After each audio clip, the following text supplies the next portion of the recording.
याद तुम्हारी दिलाती है। मीठा मधुबन देख के बाबा याद तुम्हारी आती है।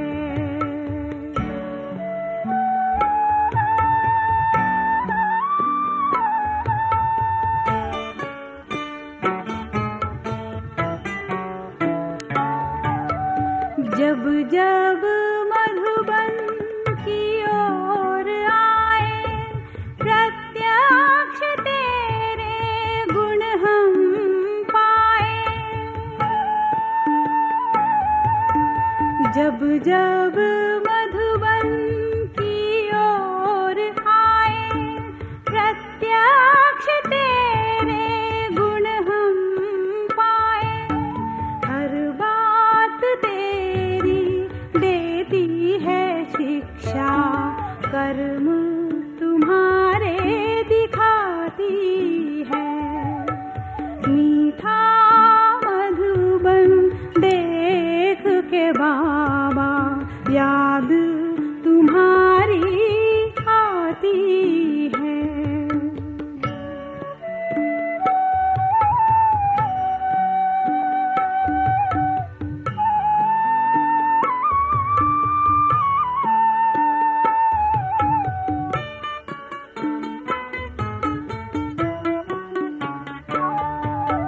गूंजे मधुबन में मुरली प्यारी, देती श्रीमत तुम्हारी न्यारी। ഓം ശാന്തി. ഇന്ന് നമുക്ക് സന്ത്രിദാദിയെക്കുറിച്ച് രമേഷ് ഭായിജി, നമ്മുടെ യജ്ഞത്തിലെ മുഖ്യ സഹോദരനായിരുന്നല്ലോ രമേഷ് ഷാ എന്ന ആദരണീയനായ രാജയോഗി ഭായിജി ബാബയ്ക്കും ദാദിമാർക്കും വളരെ സമീപരത്നമായിരുന്നല്ലോ. അപ്പോൾ ഭായിജി ദാദിയെക്കുറിച്ച് സന്ത്രി ദാദിയുടെ മഹാനതകൾ നമുക്ക് ഷെയർ ചെയ്തു തരാണ്. സന്ത്രി ദാദിജിയെക്കുറിച്ചുള്ള രമേഷ് ഭായിജിയുടെ ഓർമ്മക്കുറിപ്പുകൾ. സന്ത്രി ദാദി യജ്ഞത്തിലെ മുഖ്യ സന്ദേശിയായിരുന്നുവല്ലോ. യജ്ഞത്തിൻ്റെ കാര്യങ്ങൾ ആരംഭിച്ചത് മുതൽ ഏത് ആവശ്യങ്ങൾക്കും ബ്രഹ്മബാബ സന്ത്രി ദാദിയാണ് വദനത്തിലേക്ക് അയക്കുകയും ശിവബാബയിൽ നിന്ന് സന്ദേശങ്ങൾ ചോദിച്ച് വാങ്ങുകയും ചെയ്താണ് ബ്രഹ്മബാബ ഓരോ കാര്യങ്ങളും ചെയ്തിരുന്നത്. നമ്മൾ കേട്ടിട്ടുണ്ടല്ലോ, ബ്രഹ്മബാബ ഒറ്റയ്ക്ക് തീരുമാനം എടുത്തൊന്നും ചെയ്യില്ല. എന്ത് ചെയ്യണമോ ശിവബാബ ഓൾമൈറ്റി സർവശക്തിവാനോട് ചോദിച്ചിട്ടേ ചെയ്യുള്ളൂ. ചോദിക്കാൻ വേണ്ടിയിട്ട് സന്ദേശിപുത്രിയായിട്ട്, മുഖ്യ സന്ദേശിപുത്രിയായിട്ട് വെച്ചിരുന്നത് സന്ത്രി ദാദിയാണ്. ലോകത്തിൽ പല ധർമ്മസ്ഥാപകരും ധർമ്മസ്ഥാപനയ്ക്ക് വന്ന സമയത്ത് ഭൂമിയിൽ പല അത്ഭുത കർത്തവ്യങ്ങളും ചെയ്തതിനെക്കുറിച്ച് ഞാൻ കേട്ടിട്ടുണ്ട്. അപ്പോൾ ഞാനൊരിക്കൽ സന്ത്രി ദാദിയോട് രമേഷ് ഭായിജി ചോദിച്ചു, ദാദി ഒരു കാര്യം പറഞ്ഞു തരുമോ എനിക്ക്? കാരണം രമേഷ് ഭായിക്ക് അബൂല് വന്നതിന് ശേഷമുള്ള കാര്യങ്ങളല്ലേ അറിയുള്ളൂ. അതിനു മുമ്പ് 14 വർഷത്തെ യജ്ഞത്തിലെ സിന്ധിലും ഹൈദരാബാദിലുമായിട്ടുണ്ടായിരുന്ന 14 വർഷത്തെ ചരിത്രം, ആ സമയത്തെ സംഭവങ്ങൾ അറിയാനുള്ള ആകാംക്ഷ പിന്നീട് വന്നവർക്കുണ്ടാകുമല്ലോ. അപ്പോൾ രമേഷ് ഭായി പിന്നെ എല്ലാ കാര്യങ്ങളും ചോദിച്ച് മനസ്സിലാക്കുകയും ചെയ്യും യജ്ഞചരിത്രം. അപ്പോൾ ഒരിക്കലും ഞാൻ ദാദിയോട് ചോദിച്ചു, ദാദി, ശിവബാബ ഭൂമിയിൽ അവതരിച്ചതിന് ശേഷം നടന്ന എന്തെങ്കിലും ഒരു അത്ഭുതകരമായ സംഭവം ദാദിക്ക് പറയാൻ കഴിയുമെങ്കിൽ എന്നോട് പറയൂ. അപ്പോൾ ദാദി പലതവണ ഞാൻ ചോദിച്ചപ്പോഴും പറയാൻ കൂട്ടാക്കിയില്ല. പക്ഷെ ഞാനൊരു കൊച്ചുകുട്ടിയെപ്പോലെ ദാദിയുടെ പിന്നാലെ നിർബന്ധം പിടിച്ച് പലതവണ പോയപ്പോൾ ഒരിക്കൽ ദാദി എന്നോട് 2 സംഭവങ്ങൾ ഷെയർ ചെയ്തു. അത് ഞാൻ നിങ്ങളോടും പറയാം.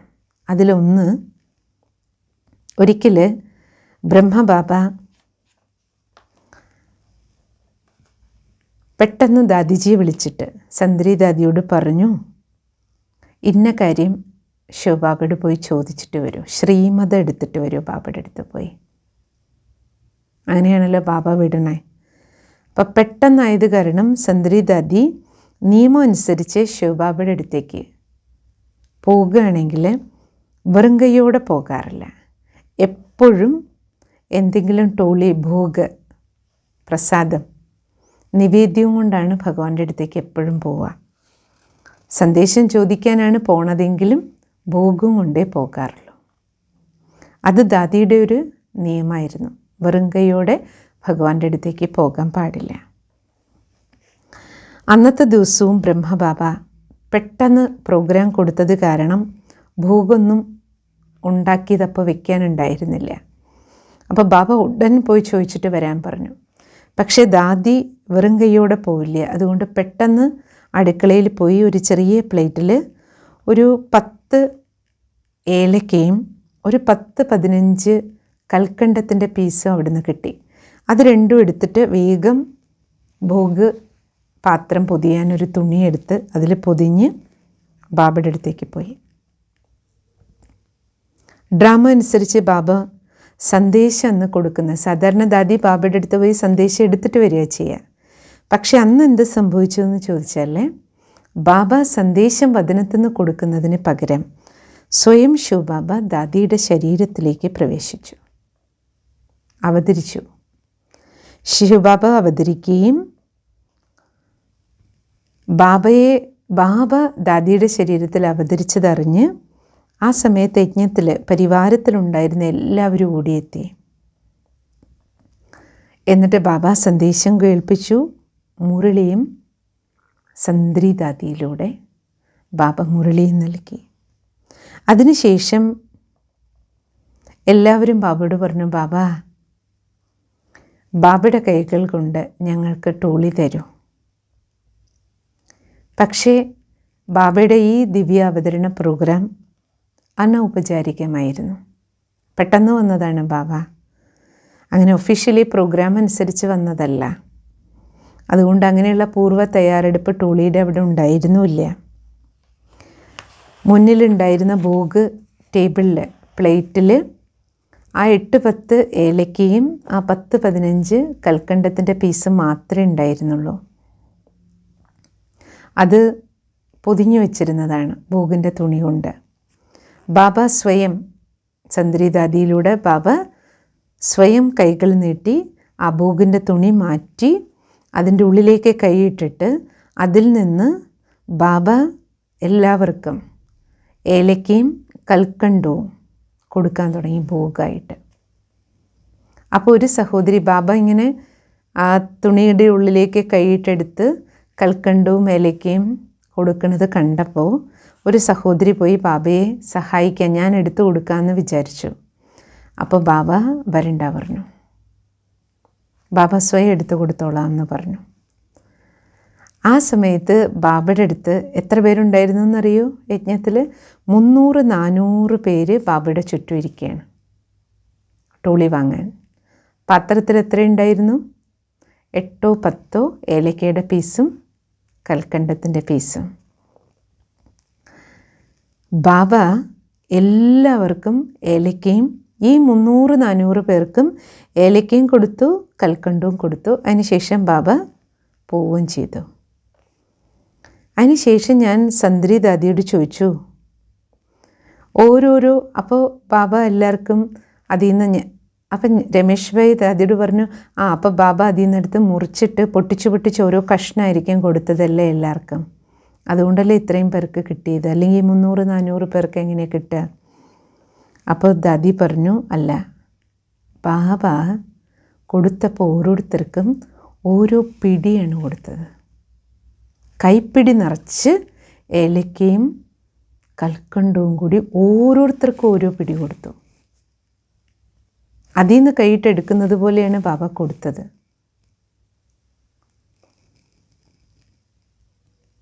ഇത് കേട്ടിട്ട് സന്ദ്രി ദാദിക്കും അത്ഭുതമായി. ബാബ ഇങ്ങനെ കൊടുത്തു എന്ന് കേട്ടപ്പോൾ. അതിനേക്കാൾ അത്ഭുതം എന്താണെന്നറിയോ?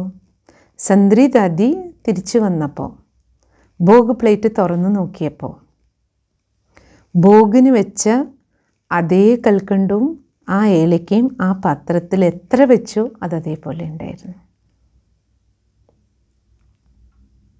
പക്ഷേ ബാബ ഈ 300 പേർക്കും ഓരോ പിടി വീതം ടോളി പോലെ എല്ലാം കൊടുക്കുകയും ചെയ്തു. ഈ അത്ഭുതകരമായ സംഭവം മറ്റാർക്കും അറിയില്ല. അപ്പോൾ രമേശ് ഭായ് പറയണേ, ഇതങ്ങനെ ഞാൻ ദാദിയോട് ചോദിച്ച് ഭഗവാന്റെ അത്ഭുത ലീലകളിലൊന്ന് മനസ്സിലാക്കി. പിന്നീട് മറ്റൊരു സംഭവം ഇതേപോലെ ദാദി മറ്റൊരു കാര്യം കൂടി കേൾപ്പിച്ചു തന്നു എനിക്ക്. അത് കറാച്ചിയിൽ നടന്ന ഒരു സംഭവമാണ് പറഞ്ഞത്. ഒരു ദിവസം ഭക്ഷണത്തിന് ശേഷം ഞാൻ അങ്ങനെ ഇരിക്കുകയായിരുന്നു. പെട്ടെന്ന് ബാബ എന്നെ വിളിച്ചു. എന്നിട്ട് ബാബ എന്നോട് പറഞ്ഞു, കുട്ടി, യജ്ഞത്തിൻ്റെ കാര്യത്തിൽ കുട്ടികൾക്ക് വളരെയധികം ശ്രദ്ധയുണ്ടായിരിക്കണം. കുറച്ച് സമയത്തിനുള്ളിൽ മഴ വരും. അവിടെ അരിയും ഗോതമ്പും എല്ലാം ഉണക്കാനിട്ടിട്ടുണ്ട്. വേഗം എല്ലാവരെയും വിളിച്ചിട്ട് അരിയും ഗോതമ്പും എല്ലാം സ്റ്റോറിലേക്ക് എടുത്ത് വയ്ക്കൂ പറഞ്ഞു. അപ്പോൾ ദാദി പറഞ്ഞു, ബാബ, മഴ പെയ്യുന്നതിൻ്റെ യാതൊരു ലക്ഷണവും കാണാനില്ലല്ലോ, മഴക്കാറേ ഇല്ലല്ലോ, പിന്നെ ബാബ എന്തിനാ ഇത് പെട്ടെന്ന് വാരി വയ്ക്കാൻ പറയണേ? ഇത് മഴയുടെ സീസണും അല്ല, മഴമേഘങ്ങളും ഇല്ല, ആകാശത്ത് ഒരു കാർമേഘത്തിൻ്റെ അടയാളം പോലും ഇല്ല. അപ്പോൾ ബാബ പറഞ്ഞു, ബാബ പറയുന്നത് കുട്ടി കേൾക്കൂ, പെട്ടെന്ന് താഴെ പോകൂ, ഗോതമ്പ് അരിയും എടുത്തു വയ്ക്കൂ സ്റ്റോറിലേക്ക് എന്ന് പറഞ്ഞു. അപ്പോൾ ബാബയുടെ ആജ്ഞയാണെന്ന് മനസ്സിലായപ്പോൾ ദാദിക്ക് മനസ്സിലായത് ശിവബാബ ബ്രഹ്മബാബയിലൂടെ പറയാണ്. ഉടൻ തന്നെ പോയി എല്ലാവരെയും വിളിച്ചു എല്ലാവരോടും പറഞ്ഞു, മഴ വരാൻ പോവാണ്, അതുകൊണ്ട് വേഗം അരിയും ഗോതമ്പും എടുത്തു വയ്ക്കാം. മഴ വരാൻ പോവുകയാണെന്ന് കേട്ടതും എല്ലാവരും ദാദിയെ നോക്കി ചിരിച്ചു. അപ്പോൾ ദാദി പറഞ്ഞു, ഇത് ബാബയുടെ ഡയറക്ഷനാണ്. വേഗം എല്ലാവരും ചേർന്ന് സാധനം എടുത്ത് സ്റ്റോറിൽ വെച്ചു. സ്റ്റോറിൽ വെച്ച് കഴിഞ്ഞതും അതിശക്തമായ മഴ വന്നു, ഒരു ലക്ഷണങ്ങളും ഇല്ലാതെ. ബാബയാണെങ്കിലോ ബാബയുടെ യജ്ഞത്തിൻ്റെ സുരക്ഷ സ്വയം ബാബ നിർവഹിച്ചു. ദാദി പറയണില്ലെങ്കിൽ ഒരിക്കലും നമുക്ക് തോന്നുകയില്ല ആ സമയത്ത് മഴ വരുന്നു. സന്ദ്രി ദാദിക്ക് ശ്രദ്ധാഞ്ജലി അർപ്പിച്ചുകൊണ്ട് ദാദിയുടെ ത്യാഗത്തിൻ്റെ ഏറ്റവും വലിയ മഹാനത നിങ്ങൾക്ക് മുന്നിൽ അവതരിപ്പിക്കുന്നത് തന്നെയായിരിക്കും ആ മഹാനാത്മാവിന് നൽകുന്ന ശ്രദ്ധാഞ്ജലി എന്ന് മനസ്സിലാക്കിക്കൊണ്ട് ഞാൻ സന്ദ്രി ദാദിയുടെ ഏറ്റവും വലിയ മഹാത്യാഗത്തെക്കുറിച്ച് നിങ്ങളോട് പറയാം. 1969 ജനുവരി 1919 നടന്ന സംഭവം ഭായിജി പറയാണ്. 18 ബാബ വ്യക്തായല്ലോ. യജ്ഞസ്ഥാപനം നടന്നിട്ട് അന്ന് മുതൽ യജ്ഞത്തിലെ മുഖ്യ സന്ദേശി സന്ദ്രി ദാദിയാണ്. ദാദിയാണ് ബാബയുടെ അടുത്ത് പോയി സന്ദേശം കൊണ്ടുവന്ന് ബാബയ്ക്ക് അന്ന് വരെയും കൊടുത്തിരുന്നത്. ജനുവരി 18, 19 ബാബ ബ്രഹ്മബാബ വ്യക്തമായി നാനാഭാഗത്തുനിന്ന് ഈ ന്യൂസ് കേട്ടിട്ട് ബാബയുടെ മക്കൾ ഓടിക്കൂടി. ജനുവരി 19 വൈകുന്നേരം ഒരു 7 മണി സമയം എല്ലാവരും ഹിസ്റ്ററി ഹാളിൽ ഇരിക്കുകയാണ്. പെട്ടെന്ന് സന്ദ്രി ദാദിക്ക് ബാബയുടെ അടുത്തേക്ക് ആകർഷണം ഉണ്ടായി. ദാദി സഭയിൽ നിന്ന് എഴുന്നേറ്റ് ഗദിയിൽ വന്നിരുന്നു. ഉടൻ തന്നെ ബാബയുടെ അടുത്തേക്ക് പോയി.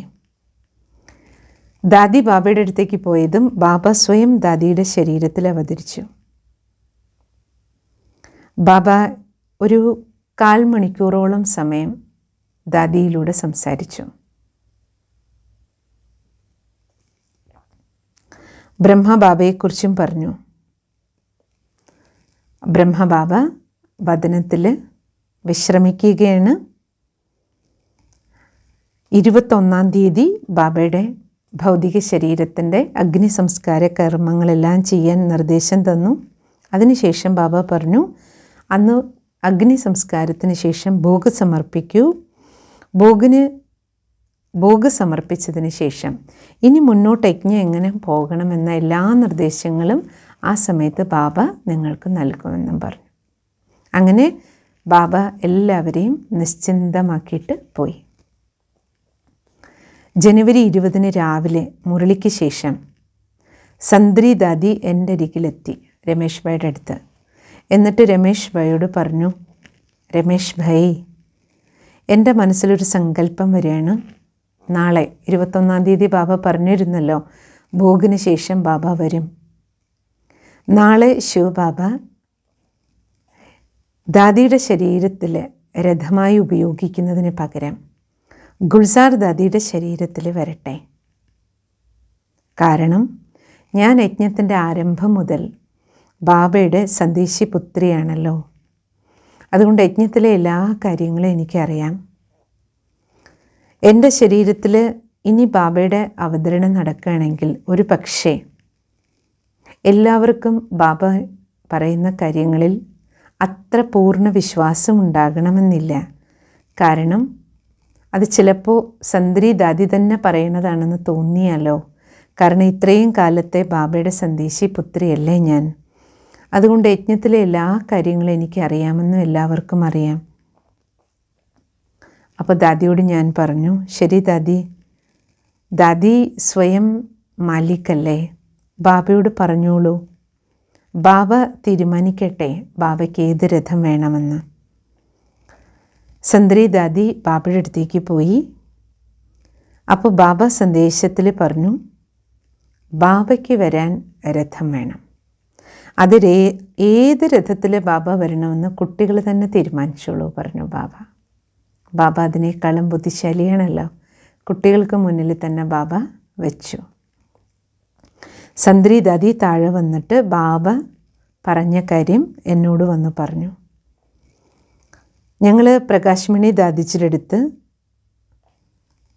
കാര്യം പറഞ്ഞു. അപ്പോഴേക്കും മൻമോഹിനി ദീദിയും എത്തിച്ചേർന്നിരുന്നു. അപ്പോൾ രണ്ടുപേരും പറഞ്ഞു, ഞങ്ങൾ രണ്ടുപേരും വളരെയധികം ഈ സമയത്ത് ബിസിയാണ്. കാരണം അത്രയും കുട്ടികൾ, ബാബയുടെ 1000-ത്തിലധികം കുട്ടികൾ ആ സമയത്ത് നാനാഭാഗത്തു നിന്ന് ഓടി വരികയല്ലേ. അപ്പോൾ പെട്ടെന്ന് ബാബ അവ്യക്തമായ ന്യൂസ് അറിഞ്ഞിട്ട് ഇത്രയും പേര് വരുമ്പം വളരെ തണുപ്പുള്ള സമയം, ഇത്രയും പേർക്ക് താമസിക്കാൻ എല്ലാ സൗകര്യങ്ങളും ഏർപ്പെടുത്തണമല്ലോ. അഗ്നി സംസ്കാര ക്രിയയുടെ കാര്യങ്ങൾ, അതിൽ 2 ദാദിമാരും ബിസിയാണ്. അപ്പം നിങ്ങൾ തന്നെ തീരുമാനിച്ചോളൂ എന്ന് പറഞ്ഞു രമേഷ് ഭായിയോടും സന്ദ്രി ദാദിയോടും. പിന്നെ ഞങ്ങൾ രണ്ടുപേരും ചേർന്നിട്ട്, സന്ദ്രി ദാദിയും ഞാനും ചേർന്ന് ഗുൽസാർ ദാദിയുടെ അടുത്ത് പോയിട്ട് പറഞ്ഞു, ദാദിജിയുടെ ശരീരമാകുന്ന രഥത്തിൽ ശിവബാബയുടെ അവതരണം ഉണ്ടാകും. ഇതിൽ ദാദിക്ക് സമ്മതമല്ലേ എന്ന് ചോദിച്ചു. അപ്പോൾ ഗുൽസാർ ദാദി പറഞ്ഞു, ബാബയ്ക്ക് സമ്മതമാണ്, നിങ്ങൾക്കെല്ലാവർക്കും സമ്മതമാണെങ്കിൽ ദാദിജിക്കും സമ്മതമാണ്. തീരുമാനം നിങ്ങളെല്ലാവരും ചേർന്നെടുത്തോളൂ പറഞ്ഞു. അപ്പോൾ വീണ്ടും സന്ദ്രി ദാദിയുടെ മുന്നിലേക്ക് തന്നെ ആ കാര്യം വന്നു. അപ്പോൾ ദാദിയോട് ഞാൻ ചോദിച്ചു, ദാദി എന്താണ് ദാദിയുടെ തീരുമാനം? അപ്പോൾ ദാദി പറഞ്ഞു, യജ്ഞത്തിൻ്റെ ഭാവി നോക്കിയിട്ട് സുരക്ഷയുടെ ദൃഷ്ടികോണിൽ ബാബ ഗുൽസാർ ദാദിയിൽ വരുന്നത് തന്നെയായിരിക്കും ഉത്തമം. അങ്ങനെ സന്ദ്രി ദാദി ഈ കാര്യം പറഞ്ഞു. തീരുമാനം സന്ദ്രി ദാദി പറയണത് കേട്ടിട്ട് രമേഷ് ഭായി പറയണം, എനിക്ക് ദാദിയോട് വളരെയധികം ബഹുമാനം തോന്നി. ഇത്രയധികം ഭാവനയോടുകൂടി എൻ്റെ മനസ്സ് നിറഞ്ഞു. കാരണം 33 വർഷം കൊണ്ട് ബാബയുടെ സന്ദേശി പുത്രി ഭഗവാന്റെ അടുത്ത് പോകുകയും ശിവബാബയുടെ സന്ദേശം കൊണ്ടുവന്ന് ബ്രഹ്മബാബയ്ക്ക് കൊടുക്കുകയും ചെയ്തിരുന്ന സന്ദേശി പുത്രി 33 വർഷത്തിന് ശേഷം തൻ്റെ ആ റോള് സ്വയം ഗുൽസാർ ദാദിക്ക് കൈമാറുന്നത് കണ്ടപ്പോൾ, അതും ഭഗവാന് അവതരിക്കുകയും കൂടി ചെയ്യാൻ പോവാണ് ഇനി ആ രഥത്തിൽ. ആ ശരീരത്തിൽ. ഇത്രയും വലിയ പാർട്ട് സ്വയം ത്യാഗം ചെയ്ത് ഗുൽസാർ ദാദിയെ ഏൽപ്പിക്കുന്നത് കണ്ട സമയത്ത് ഒറ്റ സെക്കൻഡിൽ ആ തീരുമാനം, മഹത്തായ ഈ ത്യാഗത്തിൻ്റെ തീരുമാനം ദാദി എടുക്കുന്നത് കണ്ടപ്പോൾ എനിക്ക് തോന്നി ഇതിലും വലിയ മഹാനത എന്താണ്. ഞാൻ ദാദിയോട് പറഞ്ഞു, ദാദി, ഈ ത്യാഗത്തിന് മുന്നിൽ ഈ മഹായജ്ഞം മുഴുവൻ ദാദിയോടെന്നും കടപ്പെട്ടിരിക്കും. അവസാനം ഞങ്ങൾ രണ്ടുപേരും ചേർന്ന് പ്രകാശ് മണി ദാദിജിയോടും ഗുൽസാർ ദാദിജിയോടും തീരുമാനം പറഞ്ഞു. അതോടുകൂടി ആ വിഷയം അവിടെ സമാപ്തമാക്കുകയും ചെയ്തു.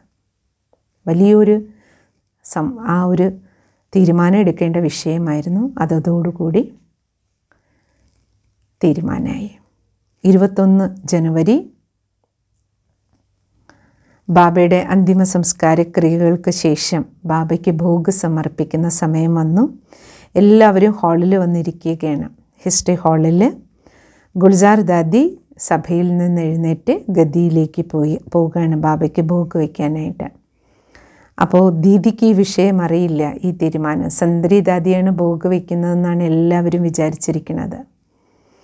അപ്പോൾ ദീദി പെട്ടെന്ന് പറഞ്ഞു, സന്ദ്രി ദാദിയല്ലേ ഭോഗ് വയ്ക്കണേ. അപ്പോൾ പ്രകാശ് മണി ദാദിജി പറഞ്ഞു, അല്ല, ഗുൽസാർ ദാദി ബാബയ്ക്ക് ഭോഗ് വയ്ക്കും. അങ്ങനെ ദാദി ഗദിയിലിരുന്നു. ഭോഗം കൊണ്ട് ദാദി വദനത്തിലേക്ക് പോകുകയായിരുന്നു. പക്ഷേ അതിൻ്റെ ഇടയിൽ തന്നെ ശിവബാബ ദാദിയിലേക്ക് പ്രവേശിച്ചു. അവ്യക്ത ബാബ് ദാദയുടെ അവതരണമുണ്ടായി. ബാബയുടെ മുരളി, അവ്യക്തവാണി നടന്നു.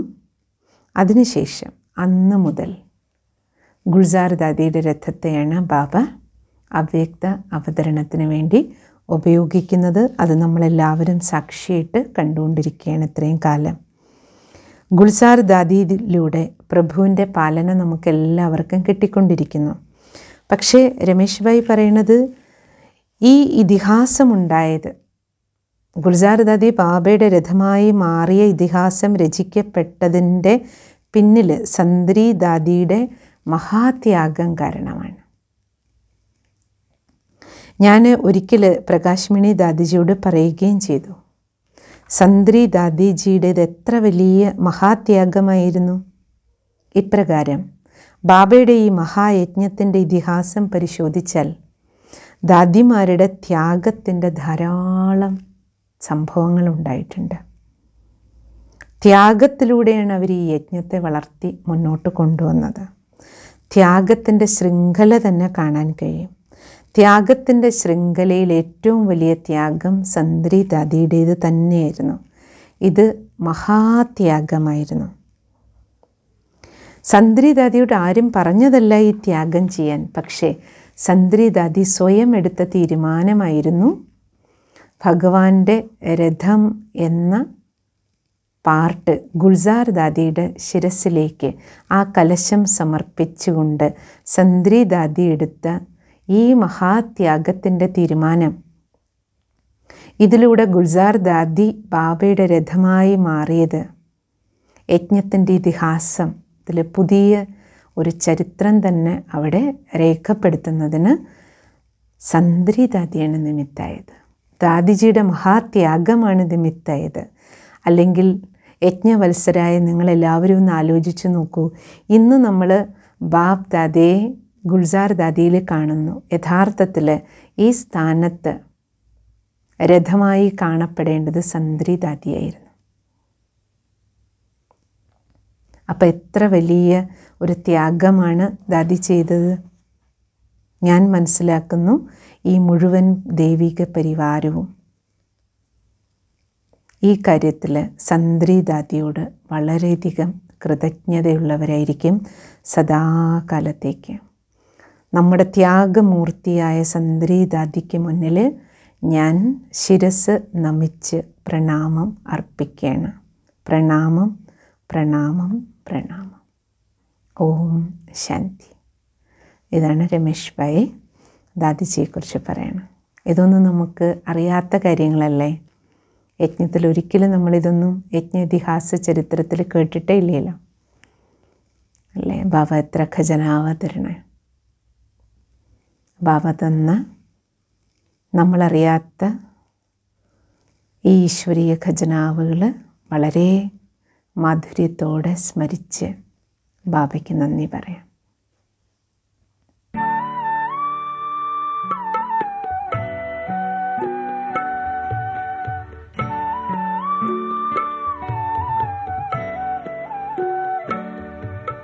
मीठा मधुबन देख के बाबा याद तुम्हारी आती है.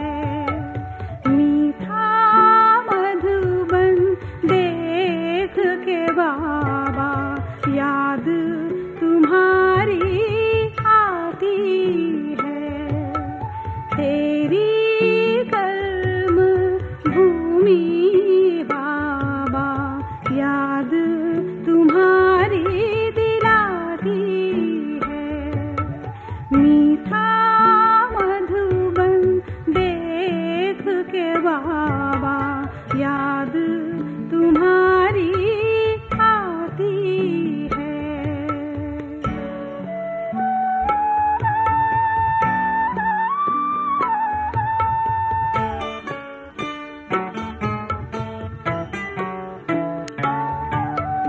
जब जब मधुबन की ओर आए प्रत्यक्ष तेरे गुण हम पाए.